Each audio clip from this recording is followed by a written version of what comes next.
আসসালামু আলাইকুম। আজকে আমি আপনাদেরকে লাউ পাতা দিয়ে চিংড়ি মাছের ভর্তা বানিয়ে দেখাবো। আগে থেকেই আমি উপকরণগুলো রেডি করে রেখেছিলাম।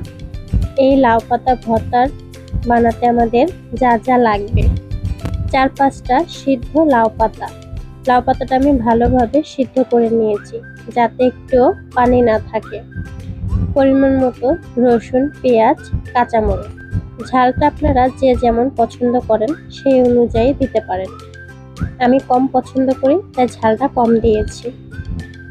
অল্প তেল দিয়ে পেঁয়াজ, রসুন, কাঁচামরিচ ভালোভাবে ভেজে নেব। চিংড়ি মাছগুলো অল্প একটু তেল দিয়ে ভালোভাবে ভেজে নেব।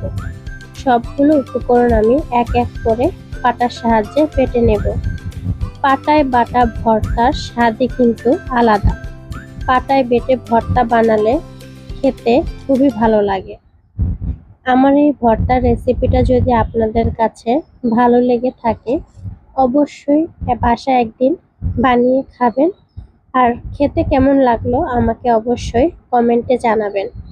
ভর্তাটা বানিয়ে আমি অল্প একটু ভর্তার সাথে ভাত পাটায় মেখে খেয়েছি। পাটায় মাখা ভাত খেতে কি যে ভালো লাগে।